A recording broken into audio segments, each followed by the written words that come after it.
Alright, what's going on 128? It's me, Son B, starting you off with day 11 of the 40-day unit fitness challenge. Today's scripture is going to be James 5:15. The prayer offered in faith will make the sick person well. The Lord will heal them up. If one has sinned, they will be forgiven. Today we're going to talk about barrier number 3. My injury is holding me back. Some, if not most of us, have incurred some kind of injury that restricts us from doing things that we would like to do. Whatever the case, it is easy to use it as a barrier because it might be debilitating. Let's dig a little bit deeper and debunk this myth today. So, grab some paper and pen, take some notes, write the scripture down if you will, write the what D down, pause the video and rewind as necessary. Alright, so let's get to it. So you have an injury or some kind of physical ailment that's keeping you from being all you can be and accomplishing what you're setting out to try to do. That's just part of life. Some may have a profile restricting activity. Others, doctors or surgeons, might be restricting their activity. So what do you do when you still want to exercise and try to stay healthy? You exercise, okay? Everything else that you can, you exercise everything else that you're able to do to work out. Research reveals that inactivity of a limb, for example, for a period of about 2 weeks can lead to about 33% loss in strength.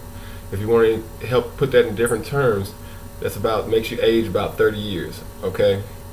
Researchers also found that the fitter an individual is, the quicker they lose muscle mass. So don't think just, oh, because I'm good, I'm in shape already. If I get hurt, I'll just bounce right back. Yeah, you might bounce back quicker, but there's a risk for you to lose everything quicker too. Alright, so what can we do to prevent ourselves from being part of one of these statistics? We can train everything else that you can't, especially the other side, okay?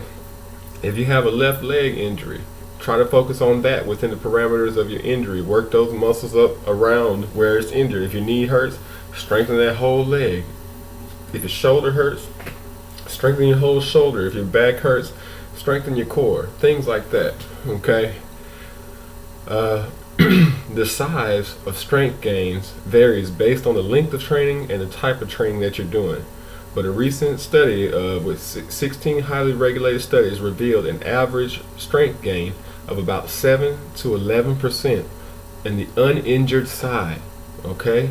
So that means your other side is getting 7 to 11% stronger than what it normally would if you were working it out with the other one when it wasn't hurt. So that's a big plus right there. Although the 7 to 11% is less than the injured limb, if you're strictly working on that and trying to fix this and things like that, you average anywhere from 25 to 52%. So that's a huge gain on your affected side, and even on your unaffected side too. All right. And that's without direct training. So it's like you're getting an added bonus. Don't miss out on these little extra strength bonuses that you can get. Okay. The same applies to other areas of the body as well. If you have an injury that prevents you from doing some upper body exercises, then strictly focus on the lower body. This is what we term evens you out. So if you're losing strength in the upper body, strengthen up your lower body to make up for that lack of strength, okay? If you can't exercise, but there's always some kind of exercise that you can do. I just want to quote that. Want to iterate that, okay? You can always do some kind of exercise, okay? But if you're not able to do any kind of exercise, then you can do some stretching. All right, flexibility is a big part of fitness as well. Use the time that you're not able to exercise or do strength training to loosen the body up. So when you're able to do things, you'll have more range of motion and more flexibility, and this also prevents you from being more prone to injury in the future, and allowing you to do more. Okay, so if you can't do anything, you're on a dead man's profile or something like that, do as much stretching as you can. Stretching is a form of static exercises, and remember from a few days ago we did one of our Watt Ds included static exercises, meaning holds and things like that, where you contract those muscles and activate those muscle fibers.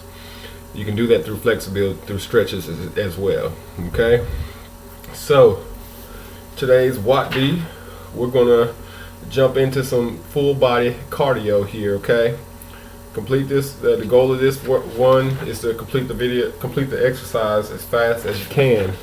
All right. So pause the video. You start from 50 and you go down in increments of 5.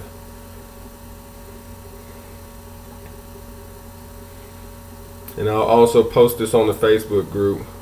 But let me just try to scroll up for you.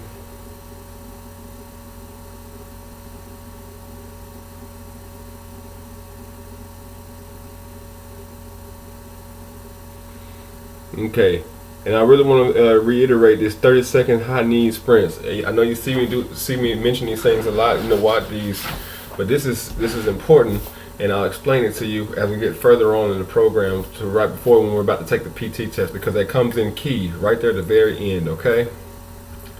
So tune in tomorrow for our next segment. Oh, excuse me, your motivational message for today. The best way to get back up on your feet is to get on your feet. All right. If that doesn't make sense to you, just message me, text me, call me, whatever. Okay. So tune in tomorrow for our next segment where we're going to discuss barrier number 4. You can't pass one part of the PT test. All right. There's not going to be any kind of challenge for today. Today's Easter, so spend some time with your family. Read some more devotionals. Get a little bit closer to the Lord. That's a good thing always.